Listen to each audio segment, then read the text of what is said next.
Cancel Dreamcon. I've been summoned. Let's cancel the Dreamcon. I saw everything that happened. I saw it on Twitter. I saw it play out. I saw the young lady let out her frustrations. Matter of fact, she's not the only person I see let out their frustrations. And the only thing I can say is we as a community, anime community, nerd community, blur community, need to learn fucking sympathy.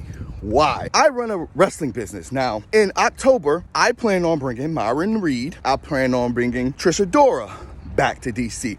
Now, that's going to sell out the fucking building. That's 200 tickets plus. If I decide I'm going to sell $50 tickets, and with that ticket package comes a meet and greet with Myron Reed and Trisha Dora, and people show up for this, right? There are people cutting in line and it's unorganized, and a person does not get a chance to have they sit down or whatever with Myron Reed and Trisha Dora, they deserve their money back. But if I am nowhere to be found, I don't have anybody working staff or nothing like that, and they don't have anybody direct contact to get in contact with me, if they decide to get on Twitter and be like, man, fuck fight, fuck Pan-African World Diaspora Wrestling Championship, cancel them, they have every right to be mad because they paid $50 VIP tickets for that meetup. They have every right to be angry. I don't understand why it is you guys are so upset with her. She don't have the power to cancel Dreamcon. For example, you heard me say Pan-African World Diaspora Wrestling Championship. That's my belt. That's my title that I created that went viral. It's a black belt for black wrestlers to spotlight black wrestlers. I've been, so many white people and some black people have like, we're gonna cancel you, this is a racist belt. Blah, blah, blah, blah, blah, blah, blah. I've been hit with that several times. And you know what's happened? Not a goddamn thing. They ain't got the power to cancel me. My fans cancel me. You can't do shit. One person, two people, a whole community of white people can't do a goddamn thing. So when y'all see one black girl give critique saying, hey, this is what happened to me at this Comic-Con and it's fucked up, if disorganized, it's bullshit, and I'm angry because I spent $1,000 fucking dollars to meet up with somebody. Also, it doesn't matter if it was a meetup, it wasn't a meetup and it was a con. If a person pays their money, they deserve what they paid for. Point blank, period. All that, oh, it wasn't a meetup, it was a Comic-Con, girl, you going above and beyond. Shut up, nope. She paid for something, she needs to get that now. If she doesn't get it, pay her the fuck back. And then we get to, well, she went about it the wrong way. She should have did it this way. No, you don't get to police the way somebody reacts to something.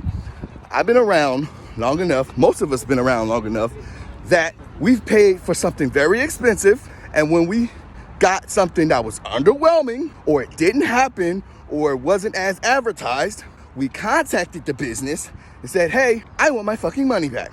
Or, can you fix this? How often do you get a satisfactory reply? Like, off bucks. How often? Maybe it's for some of you, oh, it happens all the time for me. For most people, that's not the experience. Most people end up taking days, weeks, months to get their shit back. This woman paid $1,000. That's not just the ticket. We talking about the ticket, the hotel stay, we talking about the food, the trip. We're talking about she at least paid almost $1,000 fucking dollars. I think it was more than that, to go down there and do what she wanted to do, and she didn't even get a chance to do the one thing she wanted to do. Y'all are wildin' if y'all have such an issue with that. Oh, if you lost $1,000 fucking dollars, you paid $1,000 for experience that you didn't have, you would be pissed off too. And pretending like you wouldn't be is counterproductive in this situation. She's pissed off. She said what she said. Stall her out. She's not the only person that said it was disorganized, right? She's not the only person. I've seen several people. I've seen men and women say that this place, it was disorganized. And of course it was. Of course. If they don't got enough staff, it's going to be disorganized. And they don't got enough people. Like, I've dealt with Dreamcon. The only reason I didn't go because, one, bringing the baby into the world. Two, me and my staff didn't get our go-ahead. If you know, you know, right? Dealing with something that big and that popular is going to be hard. So what they need to do, and what's even crazier is apparently they had like corporate sponsors. So they had enough money to hire enough staff, not volunteers, hire staff in order to get shit right. But they fucked up. Everybody fucks up. I fucked up. I fucked up one of my first couple of shows, right? The only way you get better is through critique. And I took critique and I'm getting better, and Dreamcon will get better too. But what you should not do is get on somebody for being angry for dropping $1,000 and not being able to do the one thing that they wanted to do. You crazy, you are wildin'. I just wanted to get that off my chest. I see too many responses to this situation being very unsympathetic and people getting in their feelings because they want to protect Dreamcon, like Dreamcon is the only Black Comic-Con ever. Like, dude, there's at least 10 other Black Comic-Cons. You just gotta look for them.